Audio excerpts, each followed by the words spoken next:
Facepalm America. I'm Beowulf Rockland. FacepalmAmerica.com is where you can go for more information about the show, to connect with us on social media, and listen to past episodes. As with every week, we have Susanne Posel on, the host of This Week Again, to discuss the events and politics and various other things of the week. She is the host of This Week Again, which you should listen to. Hey, Susanne, how's it going? It is going. How's it going with you? Good.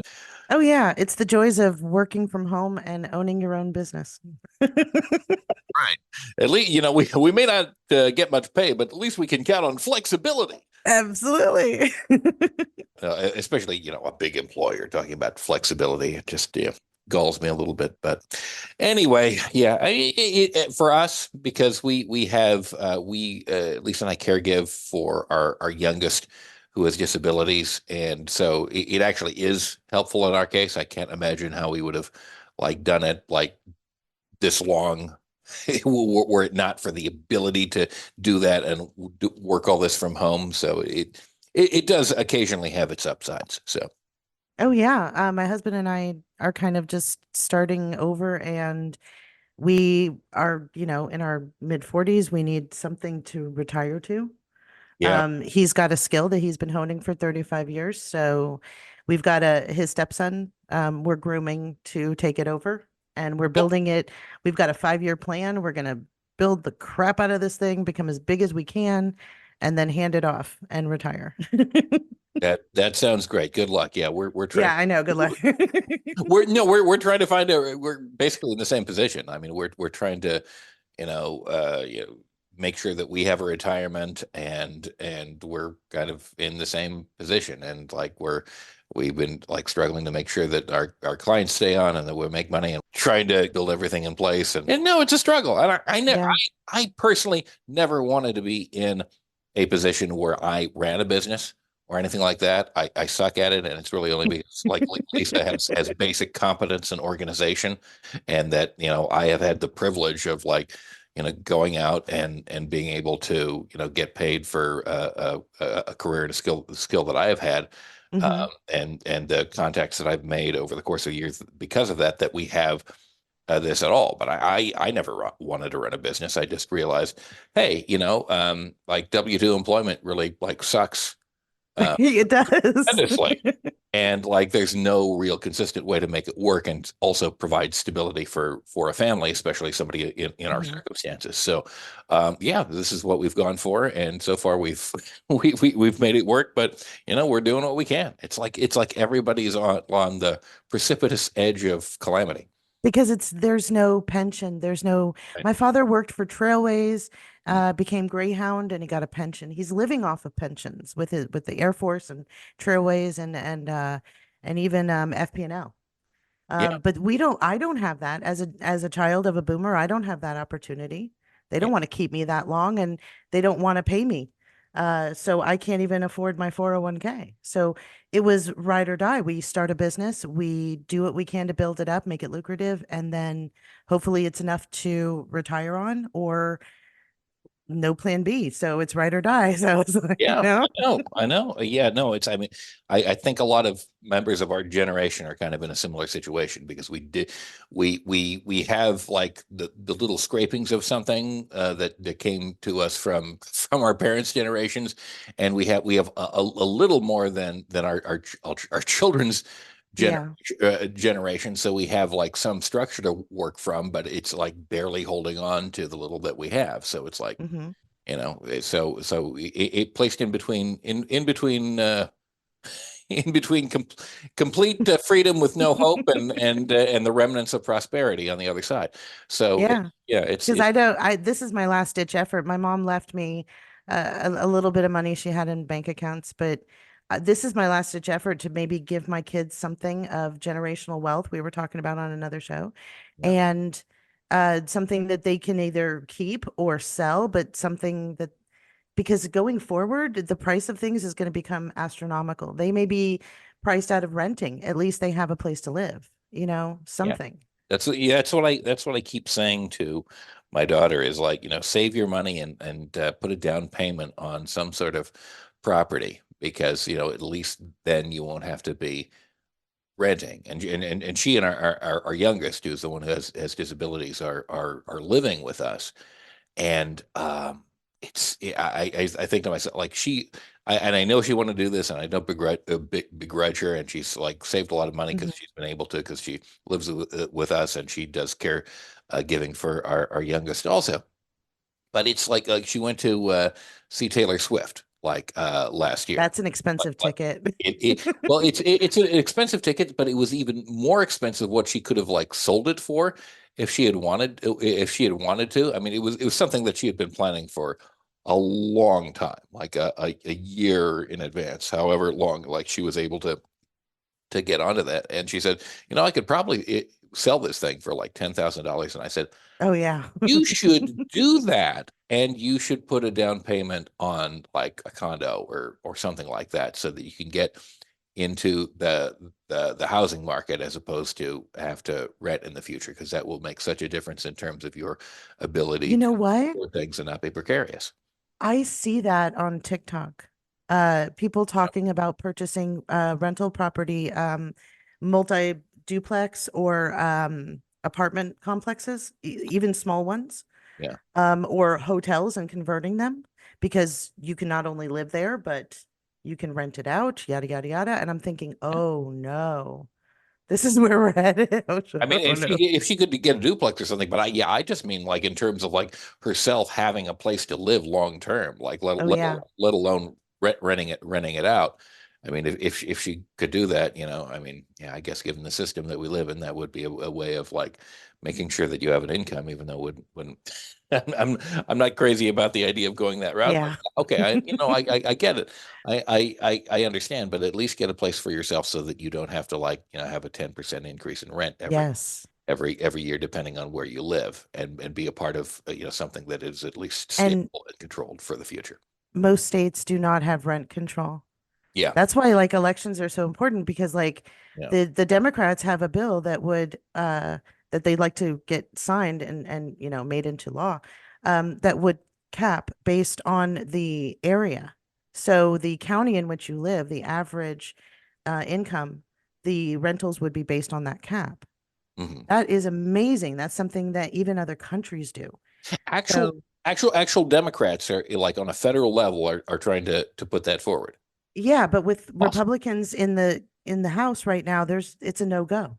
They're Right. not even going to Right. talk about it. So 2024, we can have rental caps. Actually, there's a bill that's being discussed to get the banks out of the rental. They have to sell Yes. off all of Yeah. so that combined Every with time the I new hear rental cap, BlackRock come up in the news, it just pisses me off. it really does because it has changed the landscape completely. I mean, I've told you we are priced out of purchasing, so our only option is land and then build something ourselves. And to that, it's like, well, yeah, that sounds great, but where are we going to live while we do that? And how are we going to continue to earn a living while we're doing that? Yeah. It's just such a complex thing where my parents bought a house that hadn't even been built yet. It was the whole area was brand new, Naranja Lakes in Hmm. Homestead, Florida, Hmm. brand new. And Yeah. they paid 25,000 for it. Oh, wow. Yes, in Oh, 1979 or 80. wow. Okay. Good. Yes. Yeah. Okay. And what are those selling for now? Well, I mean, rentals in Florida, when I talk to people who still live there, I still have some family there. Uh-huh. Rentals are a one bedroom apartment on average is 2024. Mhm. A two, 3,035 for rental. Yeah. Yeah, that's Yes, stupid. I mean, yeah, like in our area, it's just gotten progressively worse and worse. Because here's what happened. Like, it, this is right over the border from California, the Rogue Valley in California, and you got all sorts of people. One retiring from the Bay Area, which is insanely expensive, like the most expensive place pretty much in the country. And they also come up here to buy property and flip houses, so that drives up things. So just as a baseline, the amount that it costs for housing, both in terms of purchasing a home and rental, is really above what you can really make here for the most part. So that's one thing. And then in 2020, there was the Alameda fire, which took out our house and 2,500 other houses in the cities of Ashland, Phoenix, Oh, geez. and Talent.